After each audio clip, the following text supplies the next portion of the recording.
Okay, hey, I'm Nathan, and welcome to this episode of History Unfolded podcast. Today we're diving into the Great Depression and how economic instability, coupled with a lack of social safety nets, led to the creation of the Federal Security Agency, or in short, the FSA. In this episode, we're going to break down the banking crisis, the government's response, and how the FSA was born out of a need to provide long-term security and better coordination of federal programs.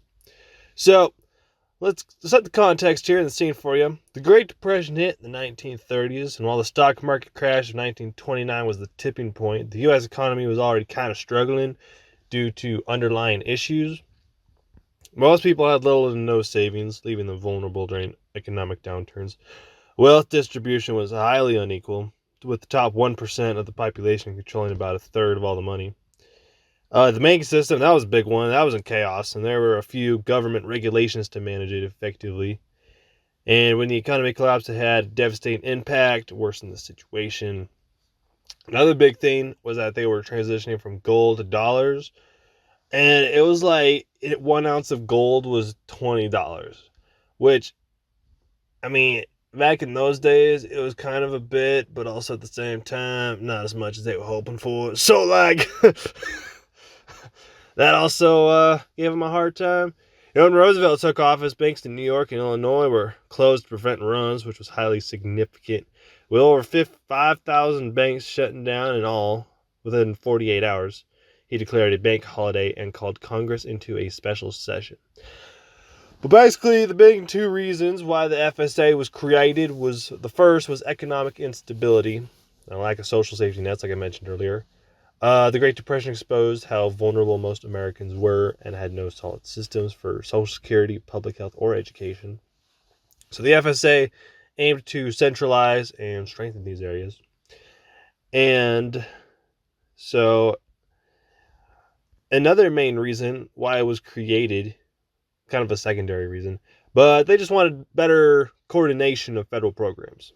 Multiple agencies were working on education, public health, and Social Security, and they just were scattered and inefficient. So the FSA brought them under one roof just for more effective management. So along comes Franklin D. Roosevelt, and he rolls out the New Deal, which is basically a giant plan to try to fix everything. He understood that public trust was key to making these programs work.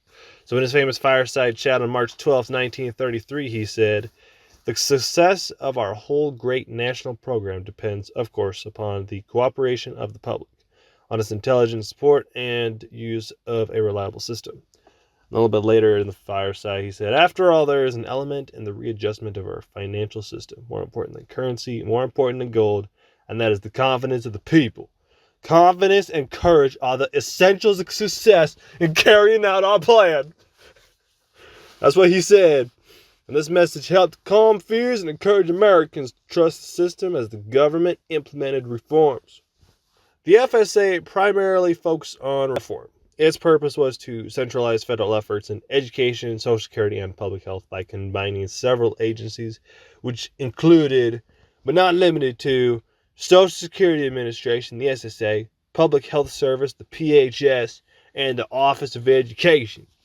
So by consolidating these agencies, the FSA aimed to improve coordination and efficiency in addressing the nation's social welfare needs during a critical period in American history.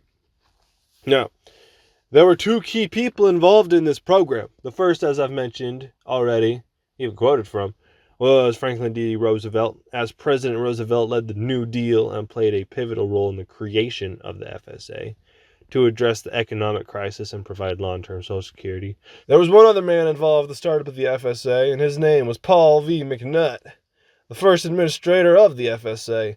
McNutt was responsible for overseeing its implementation and coordinating federal relief efforts to tackle the economic and social issues of the Great Depression. But there were some critics, of the program. Some of these included conservatives and business leaders. They didn't like how the FSA gave so much power to the government.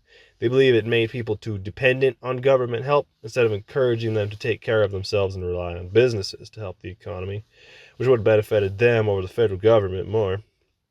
The states' rights activists, These people didn't like the idea of the federal government controlling things like social welfare. They thought states should be in charge of these programs because they knew what was best for their own areas. And the fiscal conservatives, these critics were worried about the government spending too much money.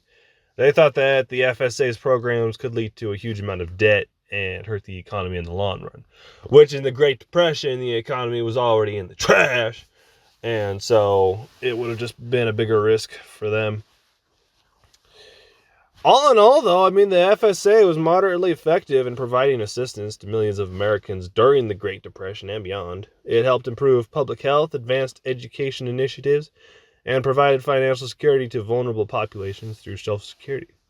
However, the agency was dissolved in 1953, and its responsibilities were transferred to the newly formed Department of Health, Education, and Welfare, or the HEW. And that's about it for the Federal Security Agency. So, wrapping up this episode of the History Unfolded podcast, dived into the Federal Security Agency, went a little bit about the context of it, the people who created it, and how it all played out. So, thanks for listening. The sources provided in this episode have been the Roosevelt Franklin D. Fireside Chat on Banking, the American Presidency Project, Gerhard Peters and John T. Woolley, 12th of March, 1933. https://www.presidency.ucsb.edu/documents/fireside-chat-banking. Period. Have a good night, guys.